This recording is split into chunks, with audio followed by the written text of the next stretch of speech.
Blog Talk Radio. Welcome to Last First Date Radio, featuring interviews with experts in dating, relating, and mating in midlife. And now, here's your host, Sandy Weiner. This is episode number 390, Successful Remarriage Tips with therapist and author Terry Gaspard. Hello, everybody. This is Sandy Weiner. Welcome to Last First Date Radio, where we believe it is never too late for love and that a woman of value naturally attracts the respect and rewards she deserves in life and love. A woman of value is somebody who knows her worth, and she shows up, stands up, and speaks up to express who she is in all aspects of life. And every week I bring you a tip on how to become that woman of value. I'm actually about to publish my Woman of Value book, and I'm getting ready to do that in the next couple of weeks, so look out for that. I'll let you know when that comes out. But this week's tip is love yourself first. And we often put ourselves last on our to-do list. I know Oprah made that very popular a couple of years ago. You know, we're the last on our to-do list, but it's really true. I mean, most of us grow up in homes where our mothers didn't prioritize themselves necessarily, and so we learned that we have to make everybody else more important. And it is so important to take time for you and take time for self-care. So my challenge to you this week is to find one thing every day that you've been neglecting about your own self-care and put it back into your life. And that could be anything from making sure you have your daily exercise to meditation, finding time quiet time. I mean, most of us live in noisy worlds. Putting your phone down and not being attached to a device, and maybe an hour or two before bedtime. Any of those things will help you to really keep that self-care ritual going so that you have enough energy left over to take care of others. And before I bring on my guest, I just wanted to let anybody who doesn't yet belong to my Facebook group know about it. It is called Your Last First Date, and we are a group for women over 40 who are either dating or in relationships and would like some positive support. We often don't have the right kind of support. We have friends and family who try to help us who don't really know what we need, and this is a group that has positive guidance. And so if you would like to be a member, just head on over to Your Last First Date after you listen to this podcast. And it's on Facebook, and you'll answer the 3 questions that I have there to join, and we will have you as a member, and I'm excited to have you join us.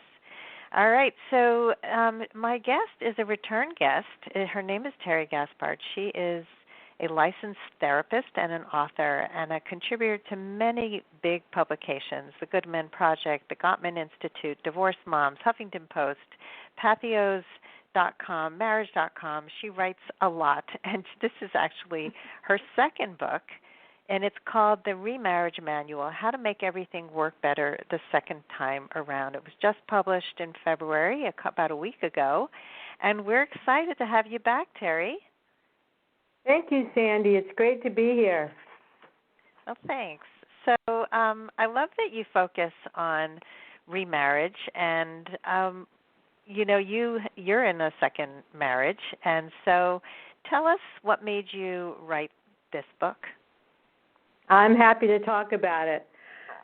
I was raised in a divorced family, and I saw both of my parents remarry as I was growing up, and I saw one had a really happy, successful, long-term remarriage, my dad and my stepmom, and I saw my mother remarried, but it was very short, and it broke up after 2 years. And she ended up being single for the rest of her life, happily single, I should say. But nonetheless, I was always curious about, you know, what makes for a successful remarriage. And then as things go, I followed in my parents' footsteps, and I got a divorce. And then after a few years, I did meet the love of my life, my husband, Craig, who literally swept me off my feet. I talk about that in the book. I wasn't really looking for a partner at that point. I was still healing. But he became a friend, and we used to go to a lot of dances together, and we have a lot of the same interests. and friends, and over time he pretty much wore me down, and we did get remarried. But it didn't run on automatic. There were a lot of struggles early on, and I thought there was really something wrong with me. I still really thought that I knew a lot about remarriage, and I'm a therapist, so I'd counseled couples. I was literally blindsided by all of the challenges. So I started looking for books and websites and trying to, get some information for Craig and I to deal with some of the challenges that I address in the book, Sandy. And the books out there were either highly religious and not from my same orientation, or they were super focused on the children and how to help kids cope with a blended family or step family. But I didn't find any that really focused on how the remarried couple could strengthen their bond. So I was talking about this to my agent, and she said, Terry, you've been bringing this topic up a lot. This was about 4 years ago. You realize this is your second book, right? I said, I can't write about this. I'm going to be too vulnerable. I'll have to talk about all my own struggles. I've done enough of that with my Daughters of Divorce book. It just sent chills up my spine. And she goes, no, you can do it. So she literally, Sandy, she coached me through the proposal, and she said, I know, I don't like to read your book proposals, but I'm going to read this with you. I'm going to go. And so anyway, over the course of literally a year, I started interviewing couples to figure out what the keys to success really were, because I was looking for the answers myself. Craig and I had some really tough times, through the years with the kids and finances and all the things I talk about in the book, a lot of baggage. And then the book formed as I was interviewing 100 couples. I ended up with a sample of 100 couples, and going through their surveys, I was able to come up with the 10 keys to success. Oh, cool. Well, the key to really getting to your audience is to be vulnerable. And I just interviewed Linda Carroll for my other podcast, and she just wrote her second book, and it's called Love Skills. And she is remarried very successfully this time for about 35 years, I think. And she said when she started writing the book, she wrote about, sort of fictional people or clients, but she didn't want to include herself because it was too vulnerable. And it's like it doesn't really touch the hearts of your reader unless you say, hey, I get this. I've been there too, right? Oh, for sure. And I've been through every single issue in all the pages of my book, I can honestly tell you. And I've really learned so much about vulnerability and how to repair from conflict, putting the relationship that you have with your partner first, in the sense that you're not so hyper-focused on the kids that you forget about each other, which was one of the main problems we had. Everything was for the 3 kids, and there wasn't much time left over for us, both being very busy people in addition to parents. So, we learned a lot as a couple, and we laugh now. He sits down with me now and tries to go along with some of the suggestions that I had in the book, because if you follow some of the recommendations of John Gottman, Sue Johnson, all these wonderful writers that talk about how to have a more secure, emotionally connected relationship, they really work. Mm-hmm. But what I did in the book was made them more specific for remarried couples. Yeah. So, it's interesting you bring up the kids. Somebody just posted on my Facebook group that they're about to get engaged, and they have she has a daughter who doesn't really accept the man who she's going to marry. Mm-hmm. Not that she doesn't like him, but that she doesn't want him in her space. And I've heard my kids say the same thing. One of my kids said to me, it's okay for you to get remarried, but I really don't want you to live with somebody. So then I have to get dressed when I'm around him and visiting, and so it's hard to balance your needs with the needs of your children. So what's one of your recommendations for somebody struggling with that? Well, I definitely feel that you have to communicate as a couple and a family what your shared meaning is, like what are some of the things that you value as a couple. And like for an example, we both really enjoy outdoors and things like going kayaking, hiking. So some of those things we do together without the kids, and we always, we started doing that over the years. There are other activities that we would do with the 3 kids or 1 or 2 of them, and I think it's just being honest and being open and realizing you're not going to feel any less whole if you manage your time in a better way and you don't operate around a feeling of guilt. I had some guilt. I've written about that in some of my articles about the divorce because, it wasn't one of those marriages where people from the outside thought we were really that unhappy. There were a lot of people that questioned why I got a divorce. So I think I was trying to make up for some feelings of guilt by spending almost too much time with my kids, even after I got married. So for most people, I think it's a matter of having enough couples time, at least a few hours a week, and getting away every few months and not being too distracted by work and the kids, but also having time together as a more step family, blended family, whatever you're dealing with. But communicating to your children that your marriage is important is good, and not expecting there to be instant love between your partner and the kids. I think I was unrealistic with that, Sandy.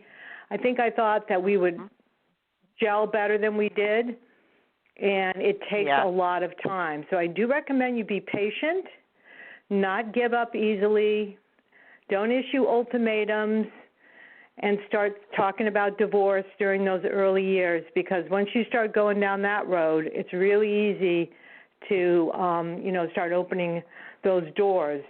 So just try to give it time, assuming there's no abuse or anything. Try to have family meetings at least once a week where you sit down over dinner or whatever and talk through what some of the issues are. I have a lot of recommendations for that. But at least a couple of hours where you do a shared activity that you both enjoy. And for us, it's getting outdoors. Yeah, and I think this is very wise. I think that most people don't communicate at all, that nothing, until things get really bad, and then it's a lot of just spewing and fighting and saying nasty things to each other. So learning those skills off the bat, any couple is going to benefit from learning how to fight right, how to set things up so we're not having arguments. Like you said, having those family meetings means that everybody gets to have a voice. And also, I know like when I started even just dating after my divorce, I sat my kids down and explained things to them. Like, here's what I'm going to do. Here's what it means to you. Here's, and what are your concerns? And let's talk about it. So, I let them know I'm not going to introduce them to every guy I date, and they're not going to know about my dating life. And unless it gets serious, they don't meet anybody. And no one's going to replace their dad, and but it's fears that come up that we have to talk about. You have to be willing to take a risk to get things out in the open. And for instance, my husband Craig, who's very vocal about all these issues, and is planning on going around to book signings with me, felt like an outsider. But it took him a while to really admit that, because I was so close to my 2 kids who were 9 and 11 when we got married. He couldn't really see how he fit in. And even after we had our mutual child, the child between us, at times, he just didn't feel like he was a part of the family unit. So we started doing some of the things that he enjoys. For instance, he loves the state of Maine. He went to college there. His parents, lived there for a long time. So we started going up to Maine with him in the summer. Even though it wasn't always convenient for me, because I tend to do a lot of teaching in the summer and consulting. And I'd tell the kids, you can invite your friends. We'd pile in the station wagon, really a minivan at that point. And, we'll go up to Maine with Craig and, to try to have some time on the lake.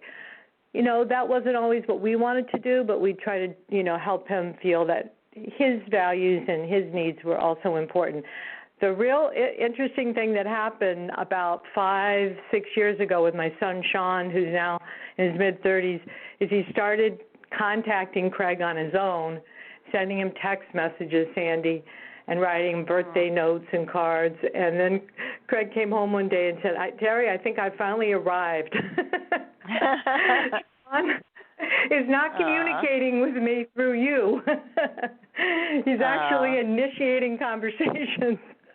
And I thought, oh, my God, lovely. He was 11 years old when we got married, and here he is all these years later. So when I say it takes time, I'm not saying that they were enemies. They had quite a bit in common. They both loved sports.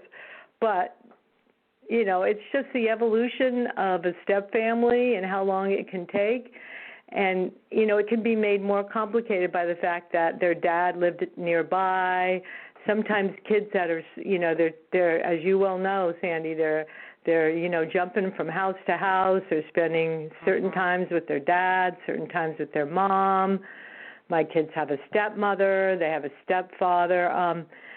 Relationships can be very complicated. So in the book, one thing I say is try to put yourself in the mind of a stepchild.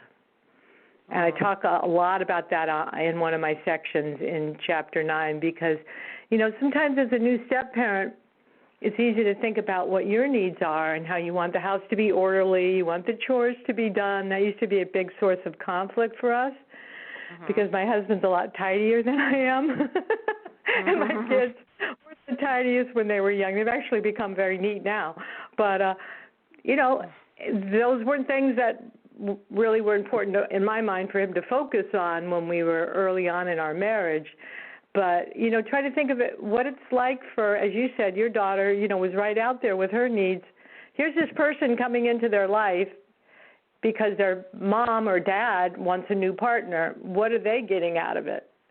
Yeah. So there's a lot of tips in that chapter to help people to realize that it's a slow process.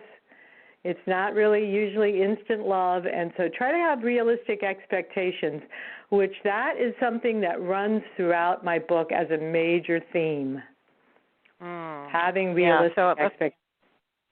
Yeah, I think that's true of every relationship, and we'll get into that in a second. I just wanted to reflect on what you just shared, which I'm thinking about my ex-husband and his relationship, which he's been in now for probably 9-10 years, and his girlfriend has a little girl who's now a 16 or 17-year-old daughter, but she was probably 6 when they started, and it was the way that relationship unfolded and how my ex tried to get the kids involved backfired like crazy. And it was one of the reasons that they all came to live with me full time because even though we had shared custody, they didn't like what was happening at his house. And over the years, so 10 years, you're talking about 20 years with your son, but with over 10 years, they now have accepted this woman, they have accepted the child, they have a very seamless relationship, but it's taken a very long time, and there was so many tears and anger, and my kids felt that their needs weren't met for a long time. And so I helped them through a lot of those challenges, but they're there now, and so I can totally relate to that. Yeah, I think you can relate to a lot of the stories, and what's good with the book is I share other people's stories which are similar to yours and mine, and I could go on about the theme you just mentioned as well because my ex-husband got married to someone who had 2 teenagers. The blending of 2 what I call distinct worlds is really a lot trickier than people want to acknowledge.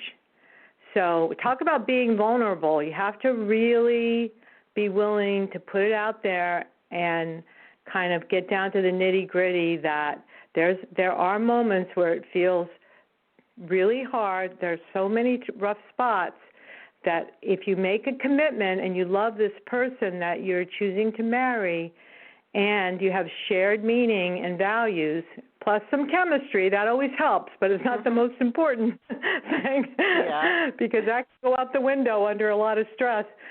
You have to be willing to wait and, as you said, communicate, not focus on the little nitty-gritty things, but look at the big picture. I talk a lot about, all those filters that we have with communication and how they can get really negative. And assume the best of your partner. Don't always look for the worst, but don't expect it to run smoothly. Yeah, I think people often also come into relationships the second time without having done any self-reflection the first time. And it's very easy to say the reason my marriage broke up the first time was all because of the other person and not have anything to do with you. And I've seen people marry the same person over and over again.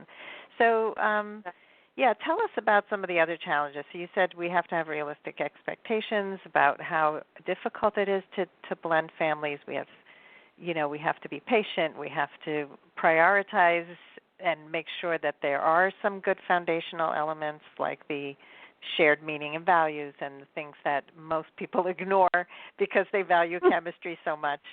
So, and being willing to communicate. And to me, those are also essential to any relationship. But what else have you found in your research?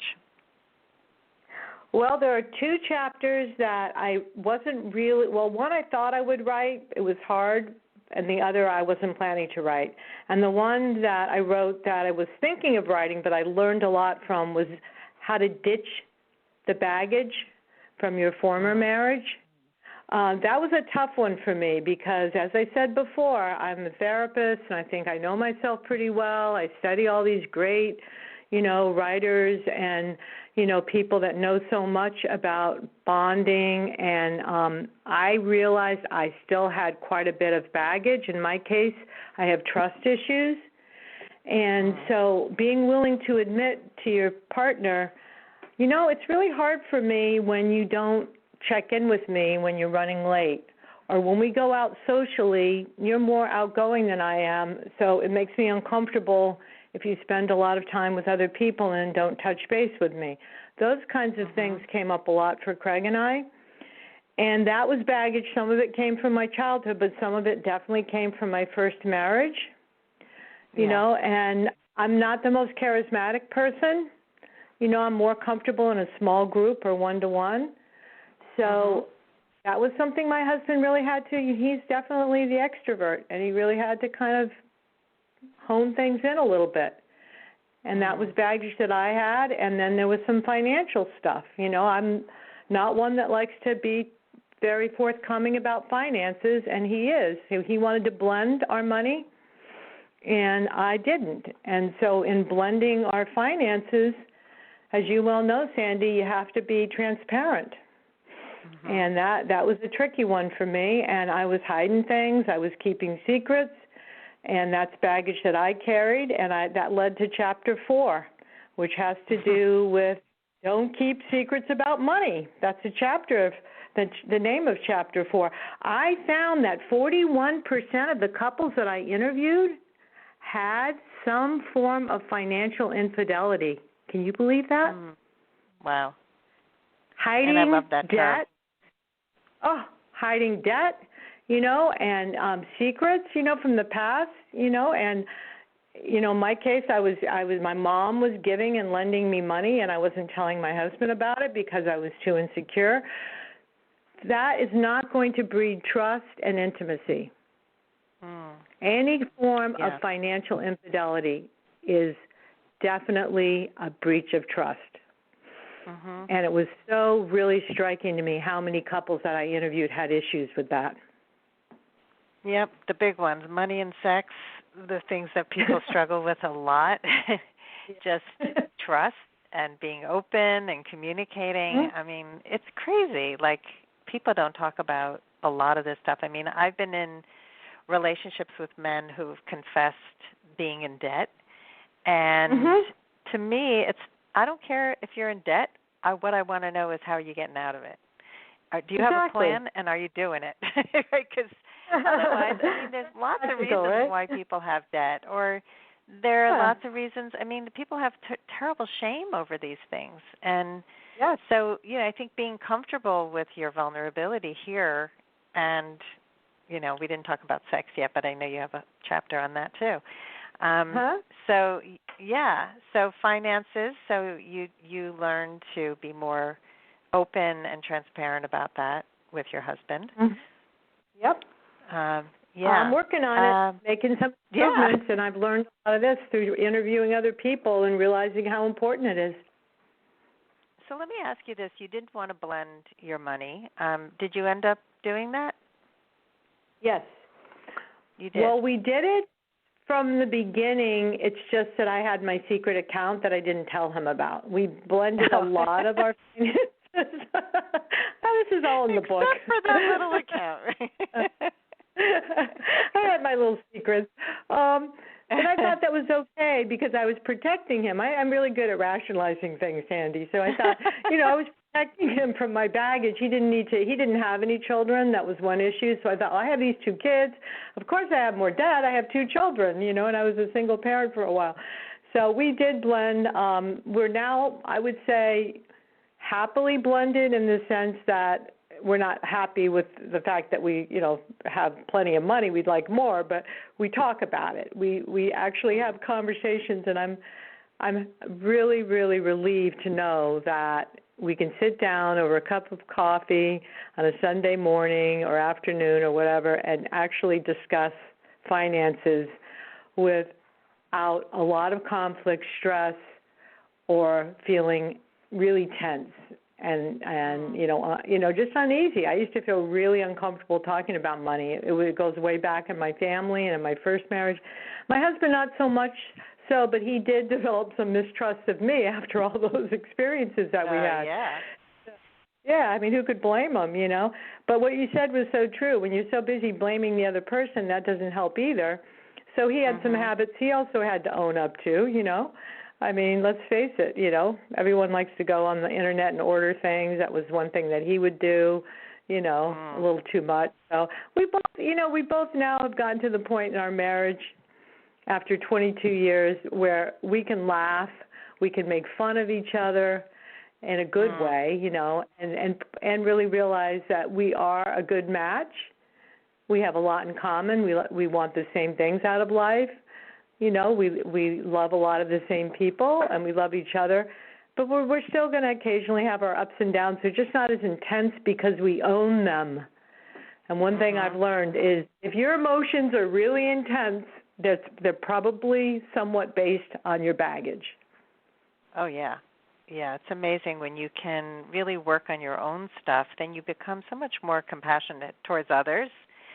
Yes. It really starts within and because things like money should not be an emotional topic. It's, so much of it has to do with how we're raised. And I remember in coaching school, we did this exercise where we had drawn a wheel on the ground and divided it into like a pie with 8 sections, and each one had a belief about money. So money grows on trees. Money doesn't grow on trees. Money is the source of all evil. And we had to stand in our perspective and then enter into a perspective that felt really uncomfortable, but something that maybe you wanted to work towards. And I think, when you take the emotion out of money, I watched my mother in her second marriage have so many issues around assumptions around money, not having the conversations, but fears and then getting angry that somebody wants to take their money. It's that kind of thing. Sure. And it's just so important to build that trust and have those conversations.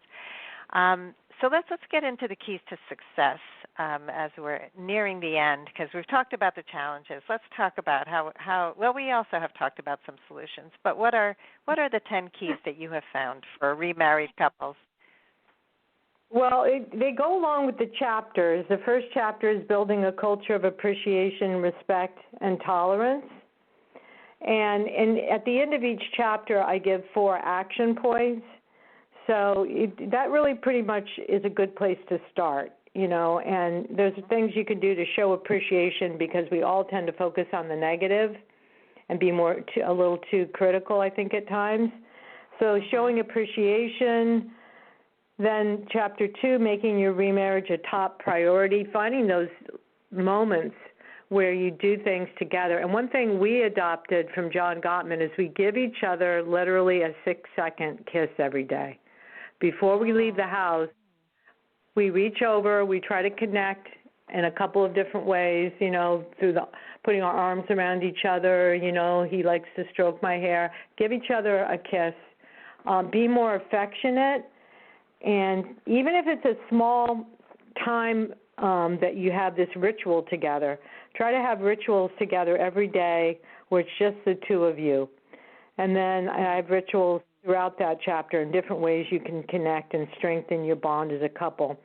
And then ditching the baggage. I have a lot of ideas in there about how to identify what your emotional triggers are and then what to do about it. So I can't put it into a quick formula. Some of this stuff is posted on the Internet because I've already been posting excerpts, but it's basically being more willing to own, as I said, your baggage and being able to identify it, and then stop it dead in its tracks and don't let it rule you so that you're going through periods where you're ready to throw in the towel too quickly. And then don't keep secrets about money. Be more vulnerable about that. There's some ideas about budgeting in that chapter too, and how to manage, their finances, whether they're combined or not, because there's a lot of different ways to do it. Chapter 5 is really about trust. As you know, I frequently do write about trust, probably because it's an issue that I've dealt with, but I do believe most divorced people have some issues around trust. So, whether it's one person who's been divorced, because some of my couples, they were both divorced and others were just one, they're going to be, navigating the waters of trust. And then with the intimacy and sex, really I recommend a lot of emotional connection, a lot of, spending time getting off the phones and the devices and really tuning into each other, using a lot of I messages as opposed to you do this or that. I would really like it, if we could go on a little trip or if we could start walking 30 minutes a day together, just trying to do things together and really get over the idea that you have to always feel totally passionate to have sex. I have some really good ideas in that chapter about how to keep your fires, ignited between you by having regular sexual intimacy, even if one of you is not as interested. So those are things you can read about in Chapter 6. Chapter 7 is, dealing with the bigger things in communication rather than focusing on the trivial matters. Yep. Managing the flames of conflict. Chapter 8 really tells us, and I learned this myself, you're not going to resolve every difference. Probably only 65 to 70% of, about 65 or 70% of issues won't be totally resolved, but it's really more about acceptance and how to deal with those times when things do get heated up and you feel like you just can't take it anymore. So that has some good tips. The step-parenting theme is one of the main issues that breaks up step-families. So Chapter 9 is going to be popular with a lot of people because it really has to, it has to do with how to embrace your role as a step-parent. And then as a biological parent, in my case, how to include your partner, how to help those relationships between your kids and your spouse, thrive, and not doing so in a defensive way, but doing so in a loving way. Chapter 10 is probably my favorite chapter. And so what I'm going to end on in terms of tips is repairing your relationship after you've had conflicts or arguments is really highly important to the success of your remarriage. So it's called Say You're Sorry and Mean It. The whole topic of forgiveness and really not holding grudges or grievances so that you're walking around in a state of ongoing resentment. How to do that, how to give a good apology, and how to accept one. I love it. These are such great tips. I think people should read this even if they're not remarrying, but if they're just entering a relationship for the first time, because really all of the things you're sharing, except for children, are really about, we all deal with baggage. We all have it from wherever we are, and we all have issues around money and sex and all the other stuff you talk about. So this is just a wonderful book for people, who, whether they're remarrying or not. I think there's so much wisdom here. Thank you. Yeah. So finally, Terry, if you were to just have one last word of advice for people and something you want our listeners to take away for remarriage success, what would it be? Well, love may be sweeter the second or third time around, but when the bliss wears off and the reality sets in, I really recommend that you look inside of yourself, because I believe that for love to be really wonderful, you have to love yourself. And you have to know yourself, and you have to own your own issues. And then beyond that, give it time. Pick a partner that you have, plenty of things in common with, who's also willing to go the distance with you, and don't give up too easily on love the second or third time around. Love it. Thank you so much, Terry. This has been a really informative, wonderful show with you. Let our listeners know how they can find you and find your books. Sure. My website, which I've owned for close to 10 years now, is movingpastdivorce.com. And if you go onto the homepage, you can click on to the cover of the book there. It's kind of a cool color of blue. And that will take you to my book landing page, which tells you more about the book. And you can find a chapter excerpt there. And you can actually order the book from many different booksellers right on that book landing page. Or if you love Amazon, which so many people do, you can go right to Amazon and type in the Remarriage Manual, and it will come up. It's also on Kindle. Sounds True is my wonderful publisher. I'm very thrilled with them. So if you want to buy the book directly from Sounds True, you can go onto their website and order my book from them. You can find me on Facebook and on Twitter at Moving Past Divorce.